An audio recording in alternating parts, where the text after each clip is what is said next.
मुल्क भर में ईद उल फितर पर कितनी छुट्टियां दी जाएंगी? पाकिस्तानियों के लिए अच्छी खबर आ गई। इस बार ईद उल फितर पर 4 से 5 छुट्टियों का इम्कान है। अगर ईद जुमातुल मुबारक को होती है तो 20 से 23 अप्रैल तक छुट्टियां होने का इम्कान है, जबकि हफ्ता 22 अप्रैल को ईद होने की सूरत में 20 से 24 अप्रैल तक यानी 5 छुट्टियों का ऐलान हो सकता है।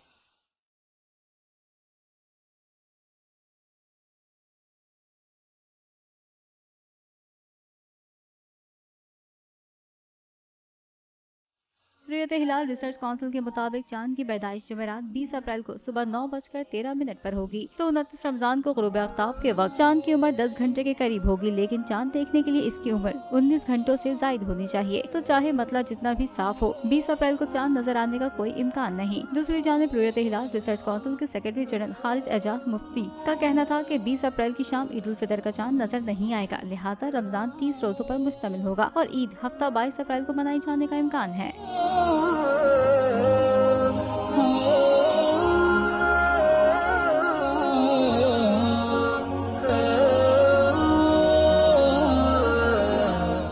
नजर आ रहा है सामने लिखा हुआ है जुल्म मिटने के लिए। दो चीजों से मिटेगा भाई, एक अदल की कुर्सी पे जो लोग बैठते हैं ना, वो अदल के हिसाब से फैसले करने लगे, दूसरा कौम निकल खड़ी उस जुल्म के खिलाफ, तो जुल्म खत्म हो जाएगा। या इन दोनों में से कोई एक चीज हो जाए या दोनों हो जाए। अगर 420 का मुकदमा था, उस वक्त अदलिया में जो लोग बैठे हुए केस देख रहे थे वो पूछते ना यार चीट हुआ कौन है, जब उनको दिखता कोई चीट नहीं हुआ केस खत्म कर देते। तो जालिम जुल्म कर ही नहीं पाता।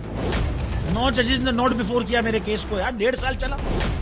शख्सी जमानत का केस, सेम केस इस्लामाबाद में कर दिया। एक ही इल्जाम पे 2 केस हो नहीं सकते भाई। मतलब 60 दिन का वक्त होता है, 102 दिन के बाद मैं जीत गया, केस बरी हो गया, 102 दिन के बाद अपील फाइल की, एक्सेप्ट कर ली। नहीं करते ना एक्सेप्ट, खत्म हो जाता ना जुल्म यार। भरी अदालत में मुझे बरी कर दिया, फिर पता नहीं क्या हुआ 2.5 घंटे बाद का नोट बिफोर, मैं नहीं सुनता ये केस।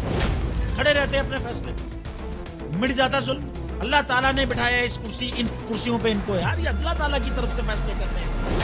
तो या तो ये फैसले आएंगे, जुल्म मिट जाएगा, या कौम खड़ी हो जाएगी जुल्म के खिलाफ।